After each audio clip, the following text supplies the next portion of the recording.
Hello, and welcome to Chats with Chelsea. I am thrilled to be kicking off season 4 with a friend of mine, Allison Lawrence.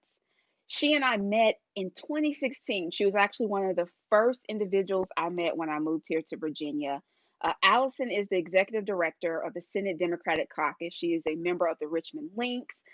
She is a sister. She's a friend, a political consultant. She is literally known across the country for her work, but also for her giving. She is someone who has a heart of service. She invests in her community, invests in people, campaigns, initiatives, and she is someone that I know I can always call on when I am stuck because she is a master strategist. So, Chats with Chelsea community, join me in welcoming Allison Lawrence to the show. Wow, what an intro. Thank you so much, Chelsea, and the Chats with Chelsea audience. I'm so happy to be with you all today. Well, I am thrilled to have you. I can say that 1,000 times. I think that this episode is for us to get together on screen. It's a few years in the making.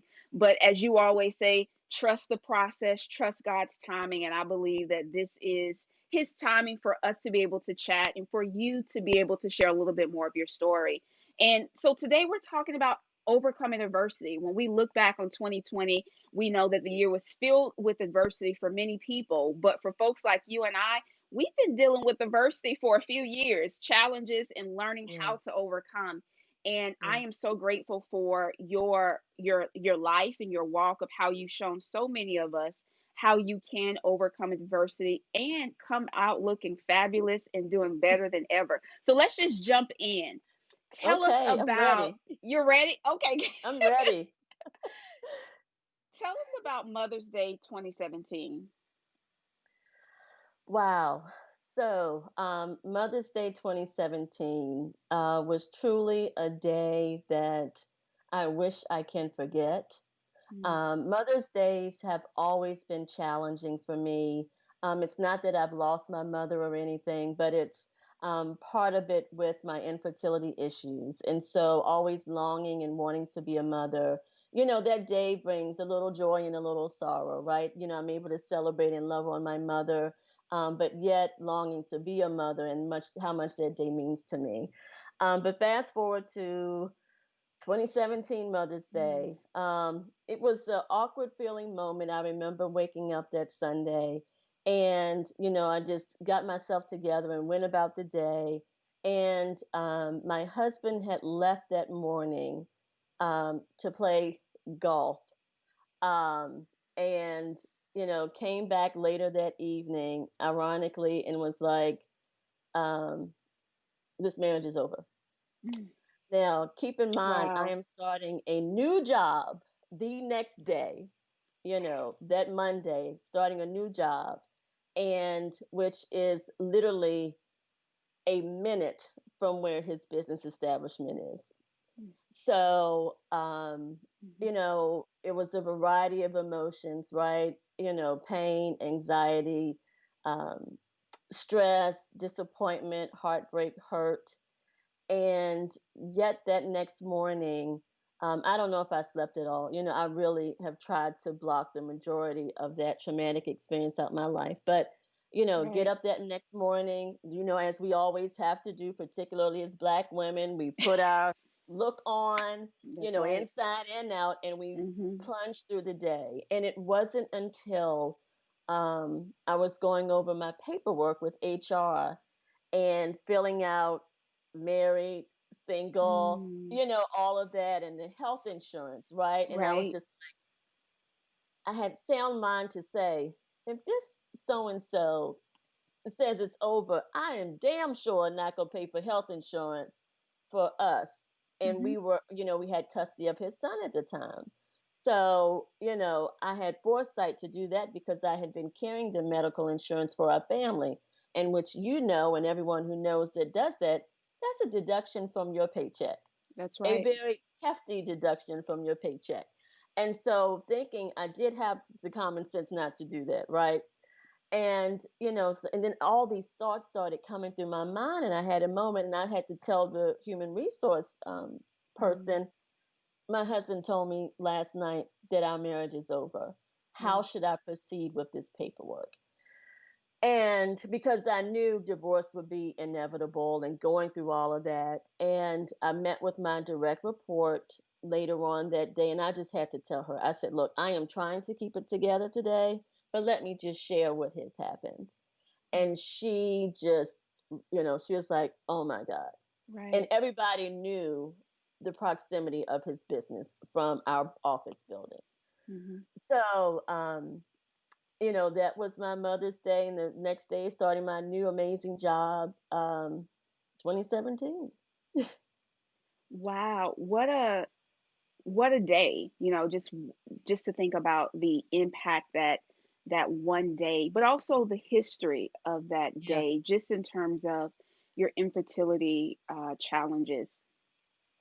How have you worked through how have you worked through that challenge of infertility and knowing where yeah, you are, the different variables, your age, your marital yeah. status? How have you worked through that, Allison? That has been, it's been a lot. While, of course, I still grieve the loss of my marriage, Hmm. and what I thought we had. I Right. also counted a blessing that we did not share a child together. I Hmm. know that might sound crazy, but I cannot imagine the lifestyle that I've seen this man live, right? To be raising our child together Right. with the values that I thought we shared together that we clearly do not share. And, being in an environment with someone that is supposed to be raising our child. So I thank God, that that did not happen because it could have certainly been a different situation. And so, Hmm. when I say trust the process, that was something that truly kept me going every single day. And, I relied a lot on my faith more than ever to get through that process of grieving, um, the loss of someone I love dearly who I thought was a friend. We'd known each other since we were teenagers, so it wasn't some random I met. We Right. really, so I thought, had a friendship that developed and caught on fire into love. And so, just working through that, I did have, I always say I did have the sound mind to do this because while I felt weak at moments, something was still pushing me along the way. Allison, this is Hmm. what you need to do next. And I That's was good. very intentional about seeing a mental health therapist. And that was something I knew I needed to do because one, I didn't want to feel the way I was feeling every day, whether it was depression, stress, trauma. I needed someone to help me, who was a neutral party that I could talk to, didn't know the characters involved, to help me through this process. Hmm. Um, and at the time, it took me several months to find a professional I could really connect with. And that also shows you we need more mental health professionals, right? Because, I started off seeing him twice a month, and the expense of that was Mm. just something I was willing to do because I knew I wanted to reset my life. And I had some very intentional goals, what I wanted to feel and look like after my divorce. And so, I dug deep, you know, got in the book, you know, Bible app, just really, I never stopped going to church. I continued to go to church. I just really dug deep in my faith and in God. I kept it kind of small, but, as I talked more about it, there was a sort of healing that took place. And Mm. there were women that I really trusted in my life, you know, who would share personal things with me. And they were like, Allison, I wish I were as brave as you to tell my story.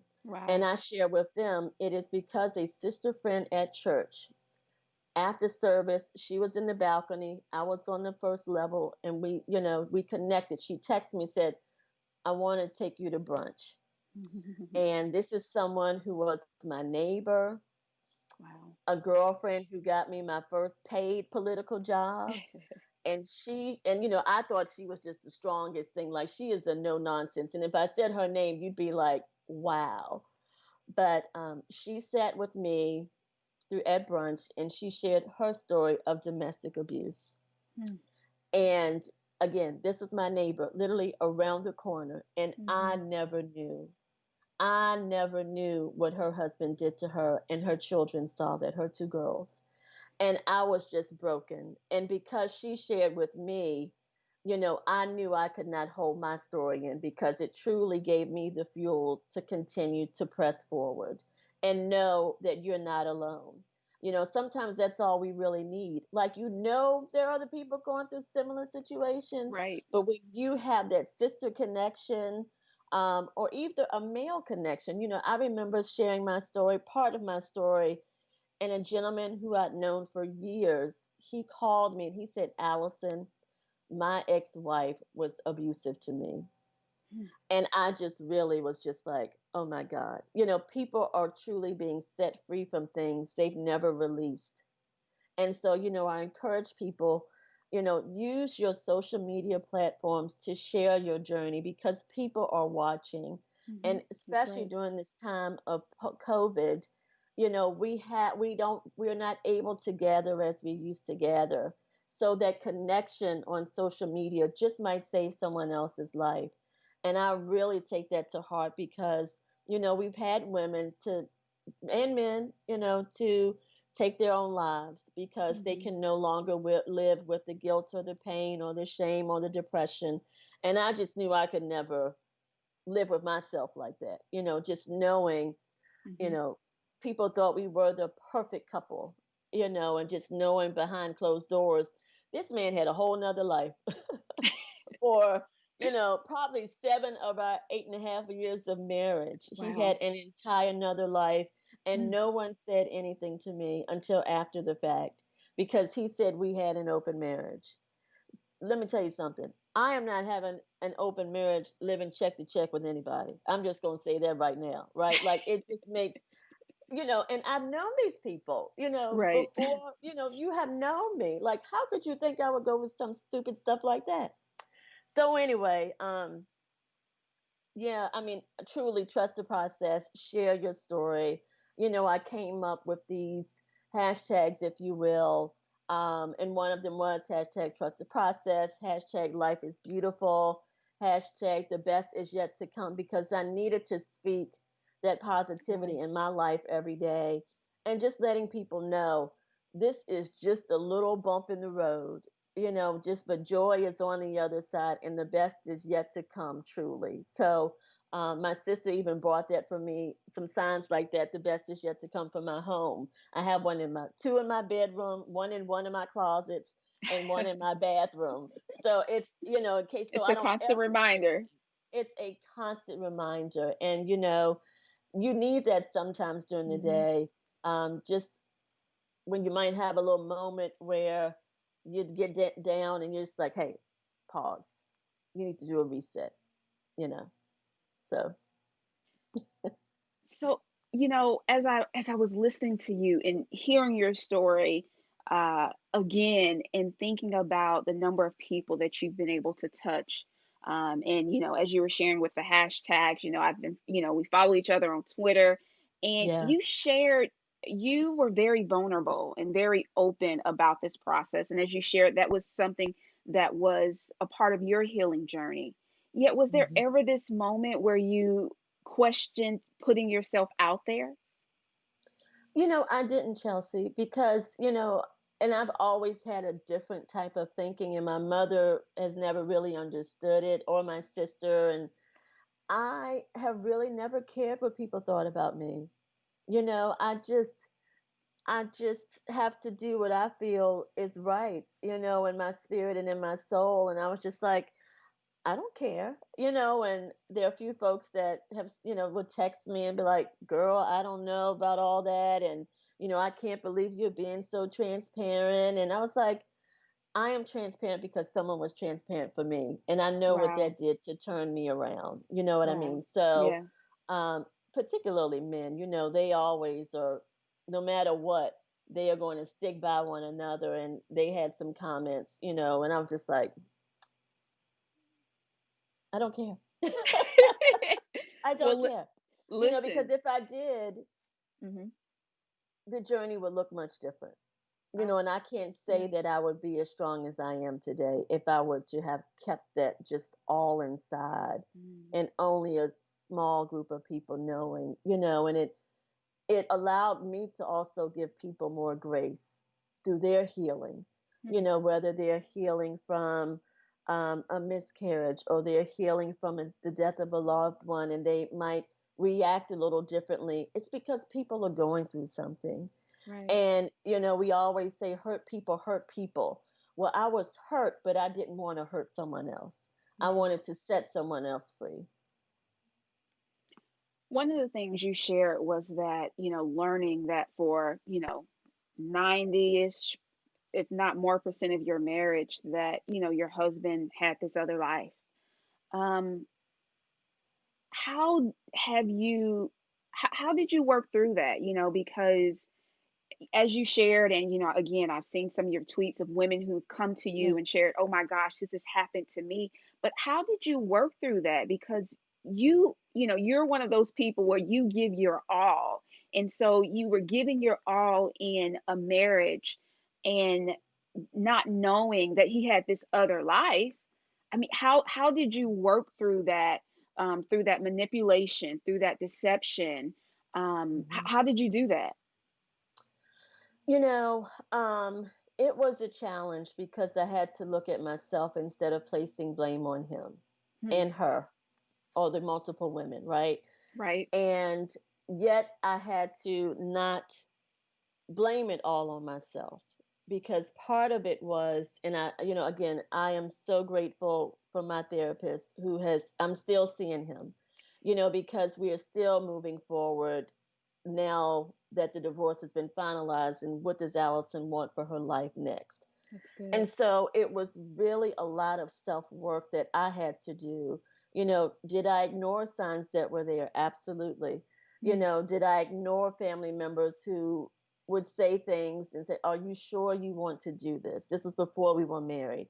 Because, I also said the signs are always there. We just choose not to see them. And so I had to do that self work. What did I miss? What did I ignore? And, because I considered myself a pretty strong person, and there's stuff that I just would not tolerate.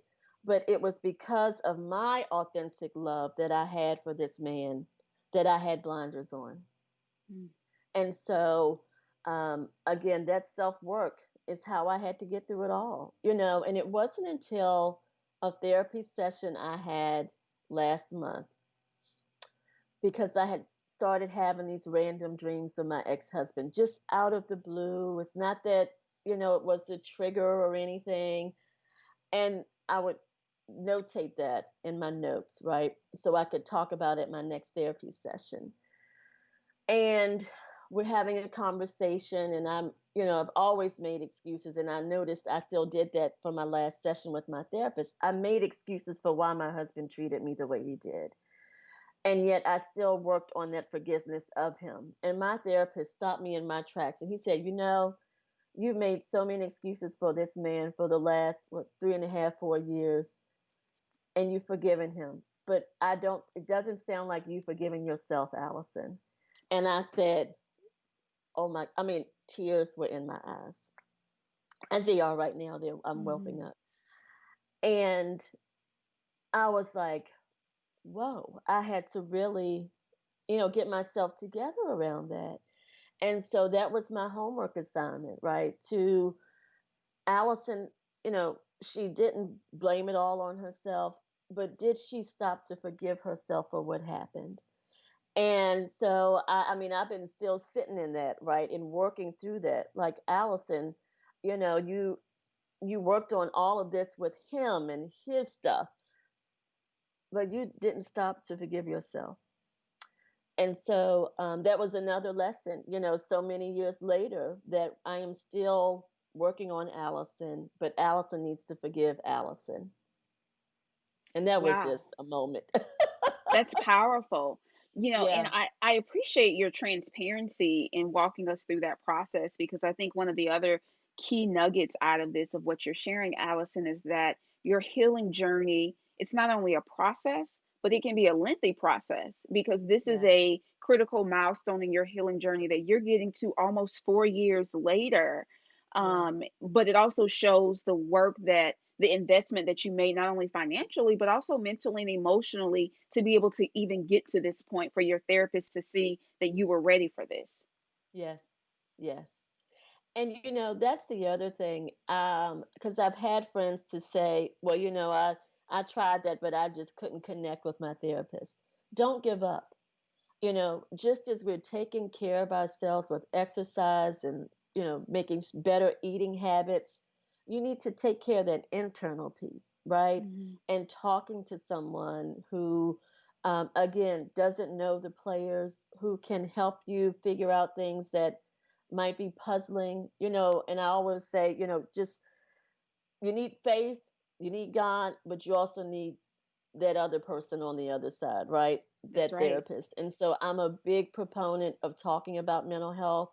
That is something we should not stray away from. And so that's why, when you consider yourself a public figure and people know you, you need to use that to save someone else's life. And, I know and I've seen people who've come a long way. It just takes a little courage to do it. But, Mhm. we are soldiers out here spreading the good Mhm. news. I am not perfect. I tell people I am a work in progress, but I do share because I know what it's like to have seen someone go through a similar situation and to keep pushing forward every single day, no matter what life throws at you. As we wrap up today's chat, probably could be, I mean, you could say this is a heavy question. Yeah. How, one of the things here in Richmond, Allison, is that you and your ex were known. As you mentioned, you all were known as this couple in the community. Um, Other people thought most people thought everything was going well. You thought things were going well. Yet since the divorce, you've went back to your maiden name. You've Mhm. continued, even when there were opportunities for you to consider relocating. You decided that you were not going to run because of this. Tell us why. I worked so hard to get to where I am in Virginia, and there's still so much more work that I want to do. And I was just not going to let this unfortunate moment stop my progress in my personal development. And so that was really a commitment I made to myself. And, I still would entertain an offer or two that will relocate me just if it, I mean, look, if it makes sense, I'm going to do it. But there are, and there's something really big I'm working on right now, and that will change the trajectory of the next decade for my life. And so I made a commitment. I was like, okay, let's get this done That's right. because that's something that has been on my heart probably for over a decade. And Hmm. now that that time has come, I've dug deeper. It's like, I'm not going anywhere. Now, granted, it's been helpful because we have been in COVID, because I've pretty much been hunkered down. I haven't had a flight since January 2020, which, for someone who was jet setting every weekend, every other weekend, that was an adjustment. It really was. But so I didn't get that fix of still living in Virginia and having, my multiple lives traveling all around the world and to other states. But it was a conscious choice that I wasn't going to run. And, God has just looked out for me. I have not seen them, right, face to face. Now, Wow. the irony is his mother lives across the street from my parents. And I have heard his truck go by, and that's a traumatic experience we're still working on. But I have not seen them out, and I just thank Hmm. God for that because Yeah. you know um, I don't know how I would respond. I try to keep it classy and professional, but there's a side of Allison that just like I said, I'm a work in progress. I am a work in progress. My God. So, um, but I am grateful, that I have not had to deal with that because it's there is still a little bit of hurt there that I'm Mm, working through with of my course. therapist, and it just shows you that there are some loves that just don't ever go away, and so no matter what happened to me, Mm, there's still that grace that I'm still, it's still something there, and so there's not as much hatred anymore that I did have, I did that's have, real. because you're talking about over a decade with someone, Hmm. and it was any of it real, right? So anyway.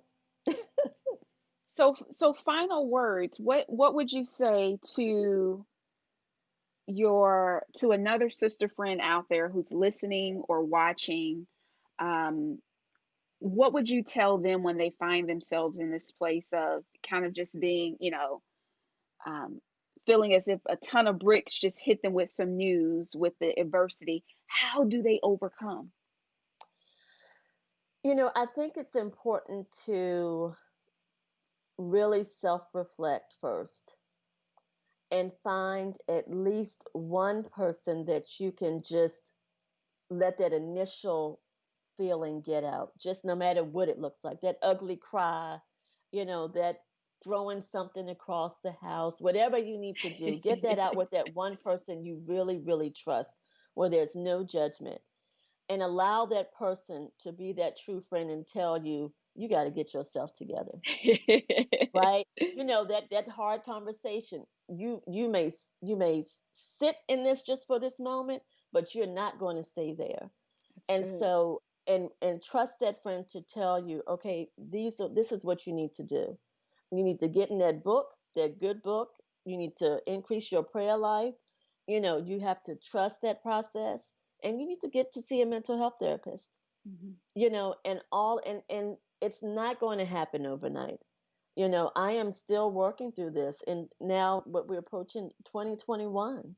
That happened 2017. And so being okay with there is no timeline, and still finding the strength to live your life, but get you a good friend who is going to give you that good hug, that ugly conversation, but that conversation you truly need to get your strength back and move forward, and keep those close friends around you, and don't be afraid to be vulnerable and share, Mm. because I am so grateful for my tribe, you and so many others who just loved on me when I was unlovable, who allowed me to just do a little rant if I needed to do a rant, and then we moved on, right? And we just moved on, but you have to release it, because it will eat you up inside, and Mm. it will kill you. I mean, depression and stress and the hatred, all of that will just take a toll of your body internally in ways and manifest itself that you just will never imagine. And so do the work, trust the process, and just know the best is yet to come. Amen, amen. Let's pass the offering plate. The message has been delivered. And Allison, you're going to give us the benediction. I I am truly so grateful that uh, you were open and willing to share, verbally, and be on camera with me today to share the story, to put it all together, because there are some folks who are following you on Twitter, but they weren't following you in 2017 or 2018 to know the beginning. And so just to be able Yeah. to bring it all together, I know this will be the first of many platforms that you will share Yeah. your story of overcoming adversity, and how you've placed your faith in God. So thank you so much. Thank you. Thank you. Well, Chats with Chelsea community, be sure that you go and follow Allison. She is working on some amazing projects, and I'm so excited for what's to come. I'm grateful for, again, her example of trusting the process, believing the best is yet to come, her enthusiasm, her support, her joy. And as she shared, get a therapist. You know, I'm a pastor's wife, and I have a therapist and I believe in it. And so as we are starting off this new year, don't allow another year of your life to go by and you sit in pain and anger and bitterness and rage, confusion, depression, anxiety. Get help. Yes, read your Bible, but also get help from a licensed medical therapist. And if they're a Christian, you know, that's two checks for you to make sure you're being filled back up with the word of God. Well, make sure you join us again next week for another episode of Chats with Chelsi. And as you know, the God is Greater Than Universe shirts are available on the website as well, lifewithchelsea.com. You can grab one, and it's just another testament and statement that we're saying, God, Jesus, you are everything to us. And we know that even above the universe, even above the things that are happening around us, that we can trust you and that you're in control. Have a great week.